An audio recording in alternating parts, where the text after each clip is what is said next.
Kahit si Trillanes, kinuwestiyon din ng Commission on Audit o COA dahil sa 1.63 million pesos na budget para sa mga consultant.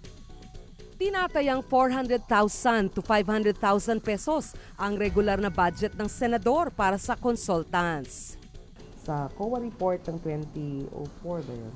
Ang inyo daw 2014, yung laki ng pondo for consultants. Medyo marami daw na nailaga sa inyong mga consultant. Well, ganito po yan, i-explain ko lang. Lahat po ng senador, budget. pare-parehas po ang budget. Okay. Pwede mong gamitin sa mga meetings, pwede sa mga consultants, pwede sa mga meals, gasoline. Ngayon may sinasabi sila na may limit daw kami ng budget ng consultants. Wala akong limit. Pagka inaangguluhan kasi ng just para lang makasira ng sa akin, sabi ko nga, ano ba yung allegation na nagnakaw ba ako? Wala akong ganun eh. Sinabi lang, maraming consultants, 63. Sabi ko, ilan ba ang limit? Wala ho eh. May particular detail yata na parang may cap sa silip ng COA na 400,000 lang per month. Per month naman po. So, yun yata yung isa nilang... yun ho yung sinasabi ko na nag-set lang sila ng guide. Okay. Pag lumagpas ka doon sa 400, pwede mong i-realign yung pang-merienda mo, for example. Idadagdag mo. Ililipat mo dito. Okay. So, doon din po yan. Basta't ang total mo, yung budget mo per month, hindi ka sosobra doon. Nasa listahan ng mga consultant ni Trillanes ang ilang sundalong kasamang nag-aklas sa Makati noon. May 16 na dating Oakwood Mutiny colleagues kayo. At may isang columnist at isang reporter na kasama daw doon sa consultants list. Gusto niyo pong ikwento yon? Sa akin, talagang kailangan ko sila. Talagang sila yung tumutulong sa akin para magawa ko yung mission ko. Okay. Kung makita nyo na bakit kami may pinakamaraming nais sa batas. Okay.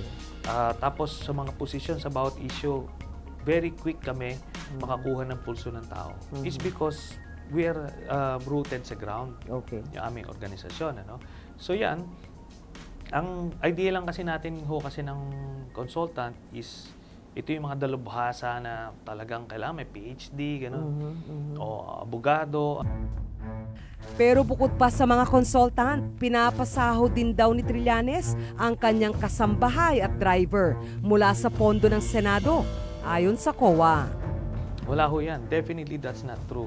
Alam nyo kasi, itong mga propagandista ng kalaban natin, nakita lang nila 3,000 yung bigay na allowance. Inassume ka agad. Na driver nyo at inassume ka agad na houseboy. Consultant din niya ang kapatid na si Juan Antonio na binabayaran niya ng 71,200 pesos kada buwan. But where do you draw the line para umiwas dun sa conflict of interest na sitwasyon? Should relatives or family members or close friends qualify as consultants?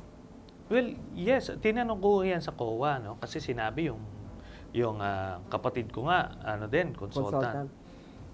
Tinanong ko yun sa COA, bawal ba? Hindi daw. Tapos, ikaw rin, yung kumpiyansa mo, kunyari, confidential meetings yan, yun, alam mo, at least kung katiwala mo, kung kamag-anak mo. At maging ang mga campaign donors na sina Robert Fong at Fabian Go, binabayaran niya ng 80,000 piso kada buwan bilang consultant. Sina Fong at Go ay nag-donate ng tig-1/2 milyong piso sa kampanya ni Trillanes noong 2013. Yun ay abuse of power or abuse of right. Kung karapatan nga ng isang tao na kumuha ng mga consultants at magbayad ayon sa isang budget, baka abuso na yung ang laki-laki ng binibigay mo. Kung mahalal siyang vice-presidente, ganito pa rin kaya ang gagawin niya? Depende ko yun sa pangangailangan. I believe as vice president per se, hindi naman hindi kailangan yon. But if you will be given a cabinet portfolio, kakailanganin mo yan. Kasi ako, admittedly, meron ako mga blind spots.